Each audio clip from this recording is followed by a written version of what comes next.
Class 10 students, अगर आपको आपके बोर्ड एग्जाम में ये वाला क्वेश्चन दिख जाए तो उसको गलती से भी मत छोड़ना। क्यों? क्योंकि ये 60 सेकंड के अंदर सॉल्व हो जाएगा। अगर 2 मार्क 3 मार्क का आता है तो वो फॉर श्योर आप लेके जाओगे। चलो बताता हूँ कैसे होगा। तो देखो, आपको क्वेश्चन में बोला फाइंड द वैल्यू ऑफ के। इक्वेशन आपको दे दिया जहाँ पे के अननोन है, और आपको बोला है कि ये इक्वेशन जो है क्वाड्रेटिक इक्वेशन, इसका जो सॉल्यूशन है वो रियल एंड इक्वल रूट्स है।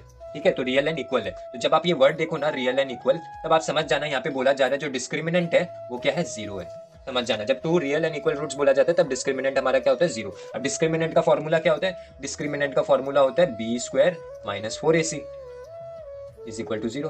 ठीक है, अब आप बोलोगे कि भैया बात तो यही है ना, बी ए सी, इसका वैल्यू कहाँ दिया हुआ है? नहीं दिया हुआ, हमें निकालना पड़ेगा ना। सब थोड़ी ना आपको दे देगा, तो कैसे निकालेंगे वो देखो आप। हमारा इक्वेशन क्या है, 2x² plus k x plus 3 is equal to zero. सही है। अब हमारा स्टैंडर्ड फॉर्म क्या होता है क्वाड्रेटिक इक्वेशन का? तो वो होता है ax² plus bx plus c is equal to zero. सही है। अब अगर हम इन दोनों को कंपेयर करें तो मैं बोल नहीं सकता कि a का वैल्यू 2 होगा, b का वैल्यू k होगा और c का वैल्यू 3 होगा। सही है। तो अब मैं a b c का वैल्यू आ गया, मैं यहाँ पे पुट नहीं कर सकता?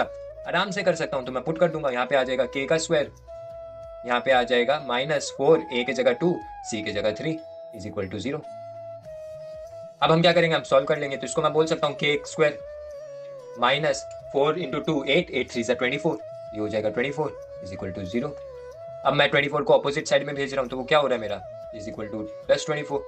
अब स्क्वायर है, सो स्क्वायर हटाऊंगा तो क्या हो जाएगा, यहाँ तो के रहेगा, यहाँ पे आ जाएगा प्लस माइनस रूट ओवर 24। अब 24 तो कोई का परफेक्ट स्क्वायर है नहीं, तो हमें क्या करना पड़ेगा, उसको करना पड़ेगा ब्रेक डाउन। तो ब्रेक डाउन करेंगे तो क्या आएगा, मैं इसको लिख सकता हूँ 4 इंटू 6, 4 इंटू 6 24 होता है। और मेरे को पता है 4 किसका स्क्वायर है, 2 का स्क्वायर है, तो मतलब ये तो बाहर आ जाएगा। तो बचा क्या आपके पास, प्लस माइनस 2 बाहर आ गया इन रूट 6। अब आंसर आपका आ गया, ये फाइनल आंसर है।